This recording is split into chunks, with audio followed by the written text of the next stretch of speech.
contes de Tatachami, une histoire, une valeur.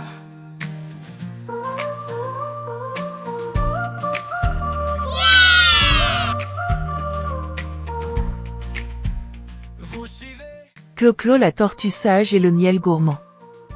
Il y avait autrefois, dans une belle forêt africaine, une petite tortue nommée Koba. Koba était connue pour son amour du miel. Elle adorait son goût sucré et ne pouvait jamais en avoir assez. Chaque fois qu'elle trouvait un rayon de miel, elle le mangeait tout entier, sans penser à en laisser pour les autres animaux ou pour plus tard. Un jour, Koba découvrit un énorme arbre rempli de ruches dorées. Les abeilles avaient quitté leur nid pour la journée, et le miel coulait à flots. Koba était ravie. « Tout ce miel est pour moi », s'exclama-t-elle en plongeant sa tête dans le rayon. Elle mangea et mangea, jusqu'à ce que son ventre soit si rond qu'elle pouvait à peine bouger. Mais elle ne s'arrêta pas là. Juste une dernière bouchée, se disait-elle à chaque fois. Bientôt, elle avait tout mangé, ne laissant aucune goutte de miel pour les autres animaux. Le lendemain, Koba se réveilla avec un mal de ventre terrible. Elle se sentait lourde et fatiguée.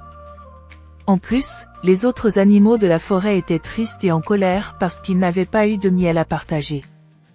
C'est alors qu'une vieille tortue sage, nommée Clo-Clo, s'approcha de Koba. Clo-Clo avait vu beaucoup de choses dans sa longue vie et connaissait l'importance de la tempérance. « Koba, dit Clo-Clo doucement, as-tu appris la leçon du miel ?» Koba baissa la tête, honteuse.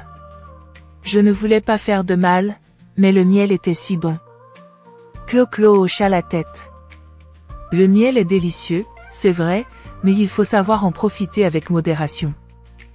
La tempérance, c'est savoir s'arrêter au bon moment, pour ne pas se faire du mal et pour partager avec les autres. » Koba réfléchit aux paroles de Clo-Clo.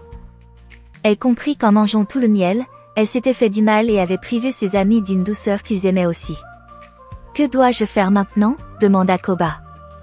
Clo-Clo sourit. « La prochaine fois que tu trouveras du miel, prends juste assez pour toi et laisse le reste pour les autres. Tu verras, tu te sentiras bien mieux, et tes amis seront heureux aussi. » Koba suivit le conseil de Clo-Clo. La fois suivante qu'elle trouva du miel, elle en prit une petite portion et partagea le reste avec les autres animaux. Elle découvrit que le miel avait encore meilleur goût quand on le partageait, et son ventre ne lui fit plus mal. Cette histoire t'apprend que la tempérance, c'est savoir profiter des bonnes choses sans en abuser. Comme la petite tortue Koba, apprends à te modérer et à partager, et tu seras plus heureux et en meilleure santé.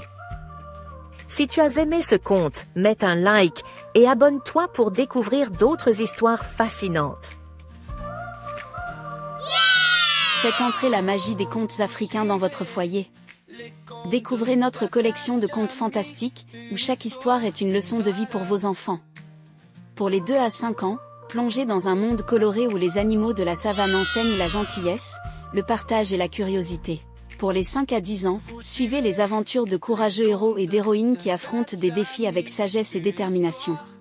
Pour les plus de 10 ans, des récits profonds et inspirants qui explorent des sujets essentiels comme la confiance en soi, la prudence face aux dangers modernes, la gestion des émotions et la préservation de ses valeurs.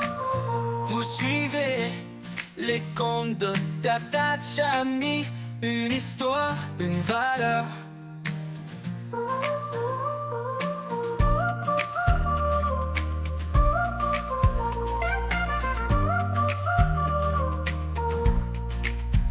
Vous suivez les contes de Tatachami, une histoire,